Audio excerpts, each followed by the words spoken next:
네, 이번 순서는 한 주간 정치권 이슈에 대해서 뜨겁게 토론해보는 뉴스엔의 맞짱 토론입니다. 날카로운 분석, 객관적 분석을 주실 두 분이시죠. 김경진 전 의원, 이상일 전 의원 두 분 나오셨습니다. 어서 오십시오. 어서 오십시오. 네, 안녕하세요.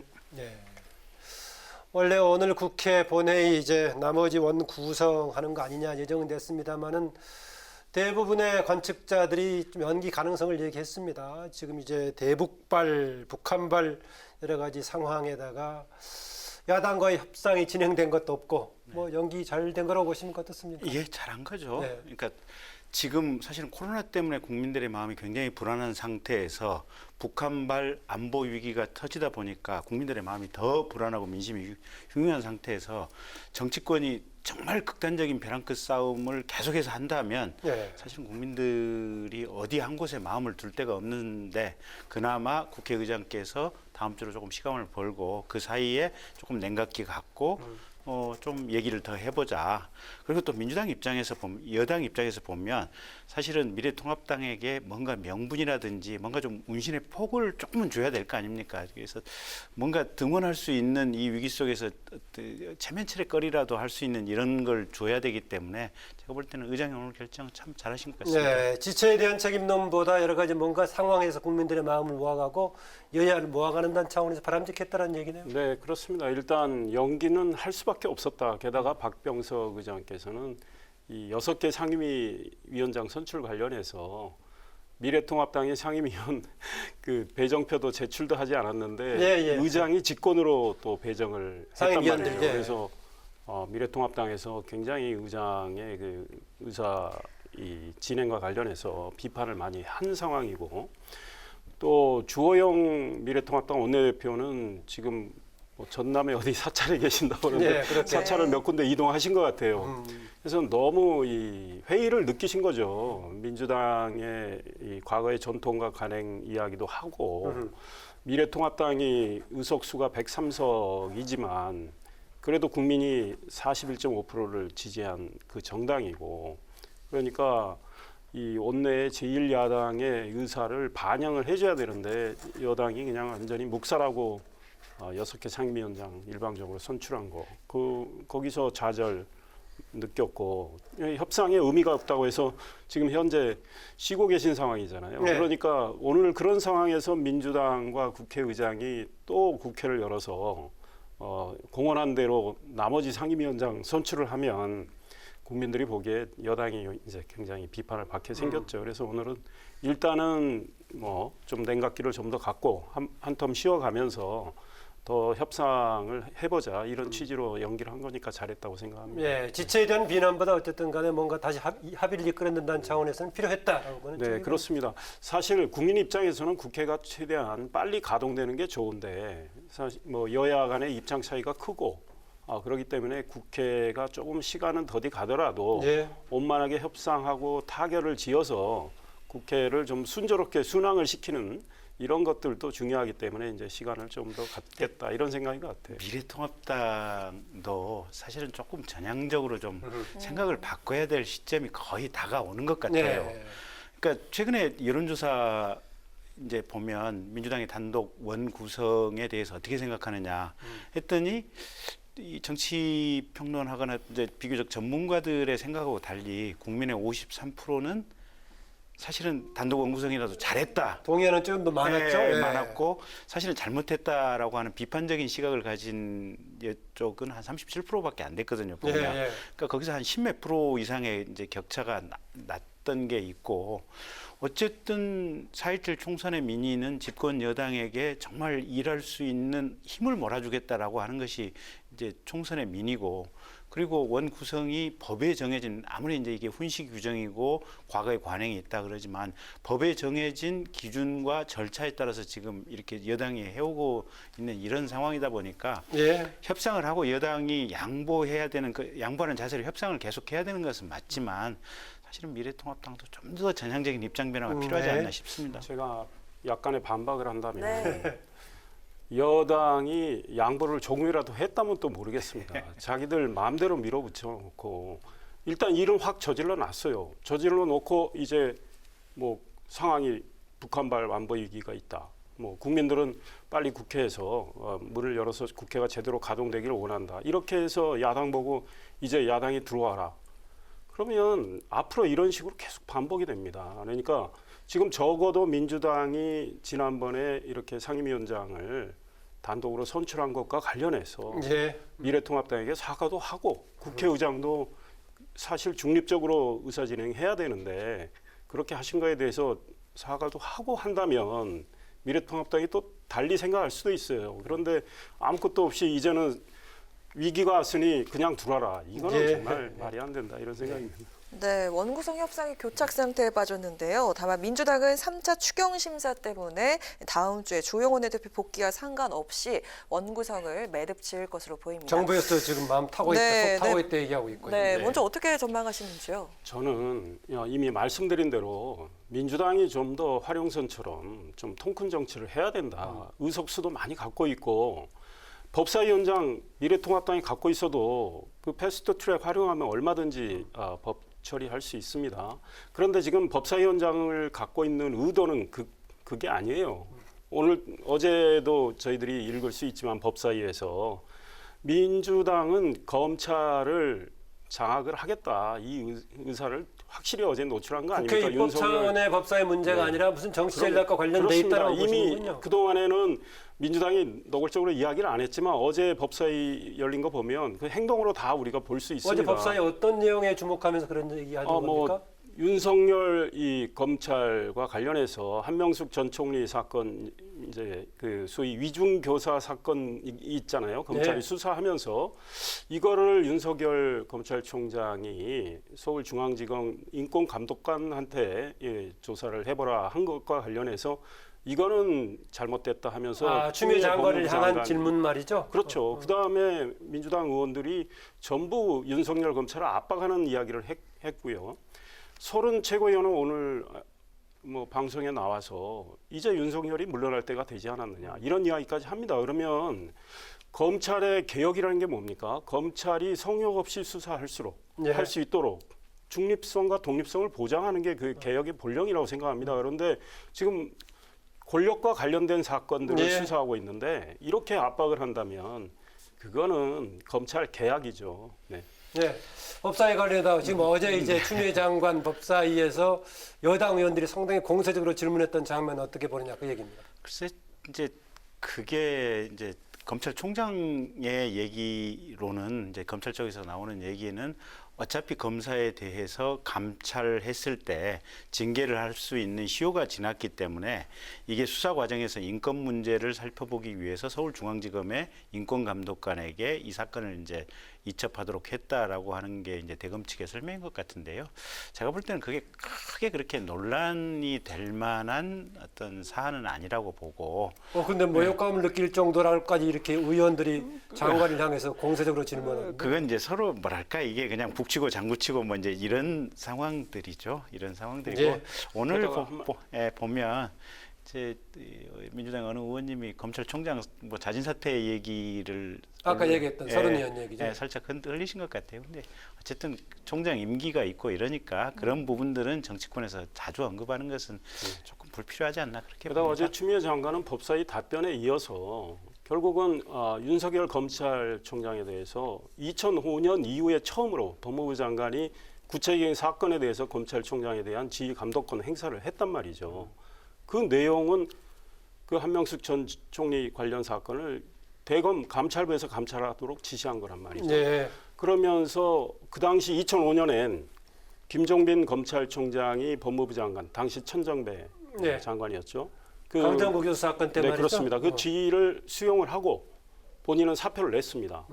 근데 지금 추미애 장관이 그 지휘권을 행사를 했어요. 그리고 나서 서른 최고위원이 이제 물러나라고 하는 겁니다. 그러니까 예. 검찰에 굉장한 압박을 가하고 있습니다. 이러니까 야당이 법사위원장을 야당이 결코 놓칠 수 없다라는 그 주장이 정당성이 살아나는 겁니다. 그래서 국회를 앞으로 제대로 풀어가려면 민주당이 예. 법사위원장 철회하고 다시 여야 합의를 해야 예, 된다. 그 문제 좀 법사위원장 철회 여부 방향 몇 가지 옵션이 있는데 어떻게 될지 보기로 하고요. 예. 네, 김종인 비대위원장이요. 주말이 지나면은 주호영 원내대표가 다시 올라올 것이라고 말을 주대표 했습니다. 복귀도 변수가 됩니다. 본회의를 연기한 만큼 주 원내대표가 다음 주에 복귀해서 원구성 협상에 나설 것이라는 관측이 나오는데 어떻습니까? 극적 합의 가능성이 얼마나 될까요? 합의가 되든 안 되든 사실은 주 대표께서는 저렇게 하시면 안 됩니다. 아하, 그래요? 국민들이 보기에 어쨌든 이렇게 국회의원으로 우리가 선택을 했었고 그러면 전 국민의 대표 아니겠습니까?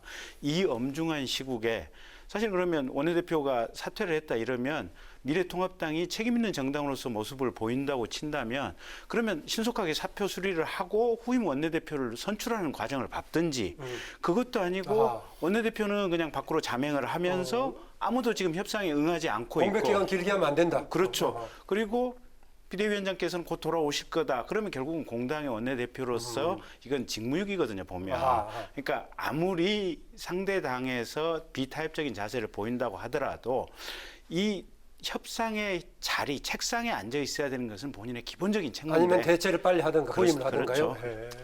오죽하면 그랬겠습니까? 사실 지금 여당 과거에 국회 협상 잘 안 될 때 자리 박차고 장애투쟁한 적 많습니다. 예. 국회 정지시키고 주호영 원내대표 고뇌가 굉장히 클 것 같아요. 예. 좌절감이 너무 클 것 같아요. 그분이 그러셨잖아요. 이건 여당이 협상하려는 게 아니라 협박하는 거다. 이런 이야기까지 했고 오늘은 한 언론사와 통화를 했나 봐요.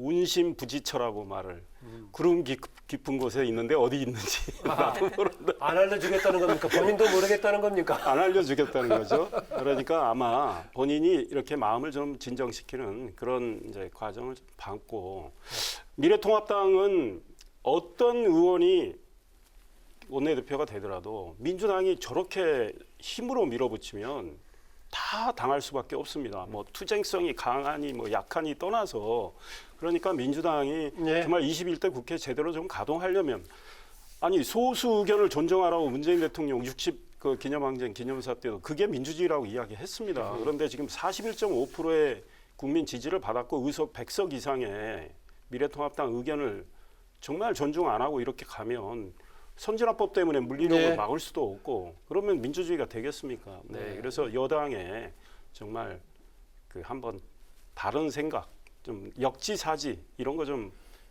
촉구합니다. 네, 이상일 전 의원은 보니까 초반에 확실하게 해야 된다. 그래야 앞으로 민주주의가 제대로 작동할 수 있다. 이런 입장이신 것 같은데요. 최근에 이제 북한 변수가 생겼습니다. 그래서 이제 오히려 지금 이제 다른 건 안 되더라도 지금 당장 외교안보 문제가 관련되어 있기 때문에 뭐 외통이라든가 국방위 같은 것은 좀 열야되지 않느냐라는 얘기가 통합당 일부에서 나오고 있습니다. 그래서 오히려 이걸 계기로 부분 등원론 작동될 여지가 있다고 보십니까? 제가 보기에는 아직까지는 아닌 것 같아요. 아닌 것 같다. 그 주호영 원내대표 그 의사는 굉장히 확고한 것 같아요. 일단 법사위원장 문제 풀려야 된다.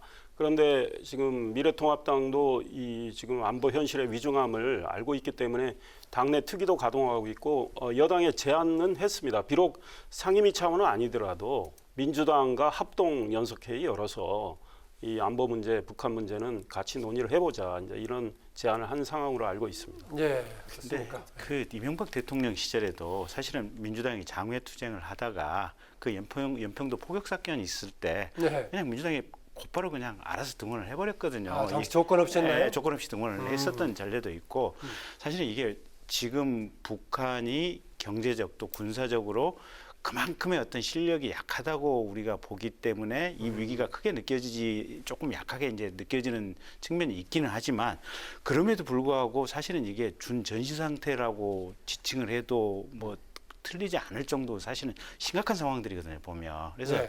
이게 굳이 무슨 어거지로 통합 양당의 통합 무슨 회의 뭐 외교안보에 관한 아니 그냥 외통이 열고 국방이 열고 정보위 빨리 가동하고 이러면 되는 거거든요. 네. 그러니까 오늘도 국정원에서 어제 오늘 최근에 와서 여당의 뭐 이렇게 당 대표나 원내대표하고 몇몇 민주당의 이제 이렇게 정보위 네. 위원들에게만 그렇습니다. 보고하고 공식 상임위 기틀은 아니더라도 이렇게 네. 같이 보고하고 이런 거 하자라는 거죠. 갔다 왔는데 사실은 이 엄중한 상황에 그게 얼마나 지금 옹색한 일들입니까? 그래서 신속하게 미래통합당에서도 좀 자세 변화가 필요하지 않나 네, 싶습니다. 그렇다면 저가 어떻게 보십니까? 지금 이제 일단 그 바로 하자마자 김현철 통일부 장관 그 사퇴 사의 표명해가지고 대통령 수리했단 말이죠. 네. 후임 관련 얘기가 나오면서 주목을 좀 받고 있습니다. 이런저런 사람들 얘기 나오는데 후임 임명 뭔가 분위기 쇄신에도 의미도 있겠지만 누가 맞냐에 따라서 혹시 여러 가지 구도의 변화가 올 수도 있지 않느냐 생각도 있는데 그건 어떻게 보세요? 제가 볼 때는 큰 구도의 변화는 없을 것 같아요. 없을 거다. 구도의 변화라고 하는 것은 결국은 대통령님의 북한과의 어떤 정책의 방향성이 가장 핵심인데 네. 어제였죠. 지금 저기 임동원 장관이라든지 정세현 장관 또 네, 전 장관 또 특보, 관련 다른 예, 박전 의원 분들. 몇 분 모셔가지고 이제 이렇게 의견도 듣고 논의하는 자리를 가졌는데 지금 흘러나오는 얘기로는 대통령님께서 여전히 북에 대해서는 인내하는 자세로서 이 남북 문제를 풀어보려고 한다. 지금 이런 생각을 가지고 계신 것 같거든요. 보면. 예, 그런데 하여튼 쇄신 분위기를 주려면 그래도 더 많이 교체해야 된다. 외교 안보 라인까지도 이렇게 얘기하고 있는데 그건 그렇죠. 필요하다고 보십니까? 그렇죠. 결국은 이게 보면 첫째는 그러니까 방향이 안 바뀌더라도 가령 대북 정보 수집 능력이라든지 이런 부분들이 지금 많이 부족하다라는 것이 지금 상황적으로 맥락적으로 밝혀졌고 그다음에 두 번째는 이게 이 대처하는 방식이라든지 이런 것들이 나이스하지가 못했잖아요, 보면. 그래서 사실은 통일부 장관보다는 좀 더 책임은 NSC나 아니면 사실은 국정원장에게 이제 뭐 본질적인 책임이 있는 것이어서 네. 통일부 장관 책임은 지금 현재의 상황 속에서 누군가는 책임지는 어떤 자세를 보여야 되니까 지금 한 것이지만 큰 틀에서 보면 이 본질을 움직이는 부분에 대해서 근본적인 네. 개선과 시스템 개선이 좀 분위기상 그럴 거고 기존은 그대로 갈 거다라는 입장이시네요. 예. 네. 어떤 분이 뭐 거론되는 분들 있죠. 통일부 장관 후보로 민주당 내 중진 의원들, 운동권 출신들. 네, 뭐 어떤 이인영 분- 의원도 거론이 되고 네, 있고 뭐 뭐 다른 뭐 우상호, 우상호, 이런 사람도 거론되고 임종석 있죠. 뭐 전 비서실장. 전 실장이 혹시 갈 수 네. 있는 자리인가 모르겠는데 본인은 뭐 민간 차원에서 통일운동 하겠다고 했으니까 그러나 뭐 대통령이 징발하면 일을 안 할 수는 없겠죠.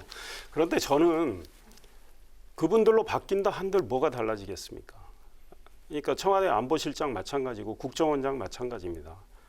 생각이 똑같은 분들 그대로 뭐 이 얼굴만 바꿔서 그 자리에 앉힌다? 달라질 게 없다고 생각합니다. 이미 우리 김 의원님 말씀하신 대로 대통령이 인내하겠다고 해서 정책 기조를 유지하겠다고 그냥 하는데 그 이미지 쇄신 정도가 아니라 바뀌어져야 된다라고 보는군요. 그러니까. 그렇죠. 발상의 전환을 해야죠. 기존의 지금 대북 정책이 북한한테 전혀 통하고 있지 않지 않습니까? 그러니까 기조의 변화를 주고 정책의 되수정을 해야 북한도 계산을 다시 할 거 아닙니까? 다른 태도로 북한도 이렇게 우리를 압박하고 으름장 놓는데 우리는 인내하면서 사실 말은 인내지만 굴종적인 자세를 보이고 있다고 지적을 많이 받고 있는데 예. 북한의 나쁜 습관만, 나쁜 버릇만 들여주는 이런 꼴이란 말이죠.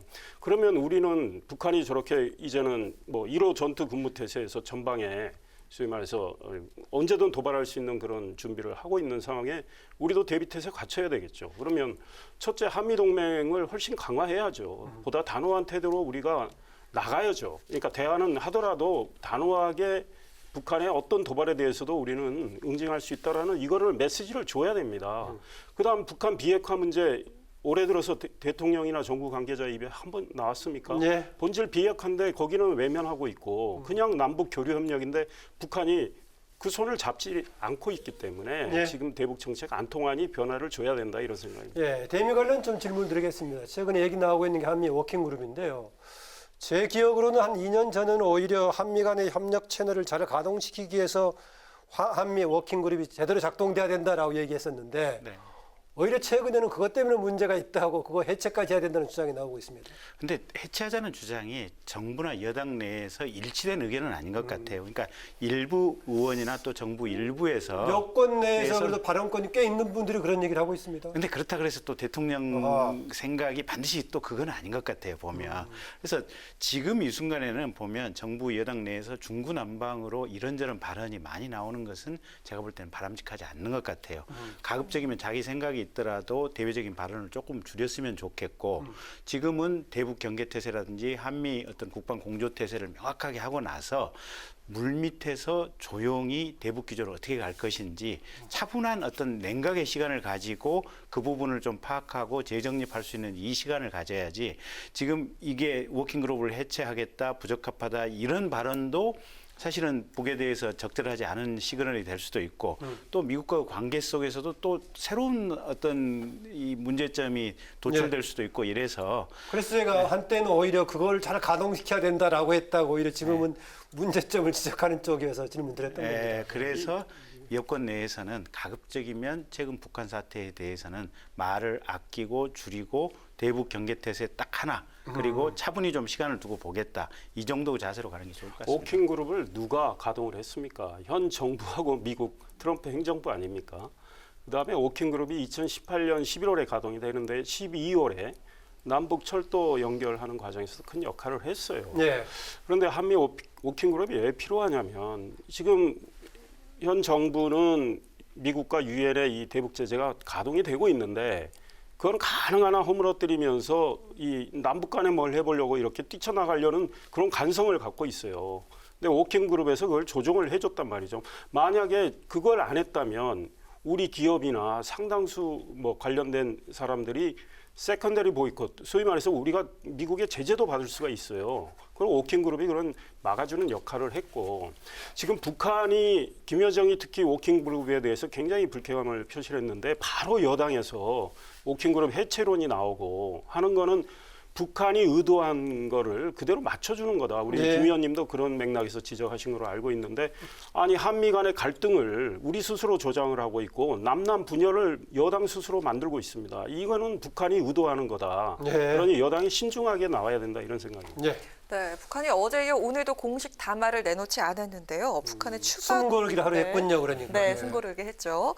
북한의 추가 도발 가능성과 그 형태 어떻게 전망을 하시는지요? 제가 볼 때는 그러니까 정말로 심각한 도발까지는 안 갈 거라고 봐요. 북한도 내부적인 경제 문제라든지 이런 것들이 심각하고 사실은 도발이 생긴다고 하는 것은 국가의 경제적인 역량이라든지 총체적인 역량을 소모할 수밖에 없는데 북한이 그거를 이게 지원하고 뒷받침할 수 있는 역량이 지금 과연 되는지 사실은 그것 때문에 이 도발의 어떤 원인이 됐을 수도 있는 문제라서 제가 볼 때는 북한이 더 큰 싸움을 하기가 쉽지 않다. 쉽지 않습니다. 그래서 대한민국의 어떻게 보면 심리적인 압박을 극대화하기 위해서 연락사무소 폭파라든지 또는 개성의 이제 군인 재배치라든지 뭐 사실 그것도 큰 건데. 이 정도를 가지고 와오긴 했지만 정말 어떤 직접적인 도발로 가기는 어려울 것이다 이렇게 봅니다. 예. 대한민국의 우리 국민의 세금이 300억 이상 운영비까지 들어간 남북 공동 연락사무소로 폭파한 거 이상 정말 중대한 도발이 있는지 모르겠습니다. 지금 직접적인 이제 피해를 주는 예, 도발까지 그럼 얘기한 건데. 엄청난 도발이죠. 이에 대해서 정부는 사실 국제사회로 문제를 가지고 가서 배상 받아내는 노력을 해야 됩니다. 그 다음에 북한은 으름장을 계속 놓고 있는데 아마 계속 그 으름장을 실행에 옮기는 걸 당분간 할지도 모릅니다. 예. 예컨대 서해에서 포격 도발할 수도 있고 잠수함 탄도 미사일 발사 시험 할 수 있습니다. 이제 3,000톤급 그 잠수함이 아마 곧 이미 다 만들어진 걸로 알고 있습니다. 거기에 동시에 3발 발사할 수 있거든요. SLBM. 그건 굉장히 심각한 도발이죠. 그래서 심지어 민주당의 국정원 출신 의원도 예. 그게 거의 레드라인이다 이런 이야기까지 하는데 그동안에 국정원이 제대로 보고했느냐 지금 했던 사람 말이죠. 그렇죠. 예. 그 가능성도 배제할 수 없다. 그렇다면 우리 어떻게 할 건가? 그때도 인내할 겁니까? 그러니까 단호하게 우리도 메시지를 줘야 된다 이런 생각입니다. 그래서 북한이 계속 도발을 에스컬레이팅 하지 못하도록 우리도 단호한 태도를 보일 필요가 있다 이런 생각입니다. 네, 국회 관련 얘기 또 이제 북한의 움직임에 관한 것 계속 이어질 것 같으니까요. 다음 주에 계속 논의하기로 하고 오늘은 여기서 마치겠습니다. 그럴까요? 두 분 고맙습니다. 감사합니다. 고맙습니다. 네, 지금까지 김경진, 이상일 두 전 의원과 함께했습니다.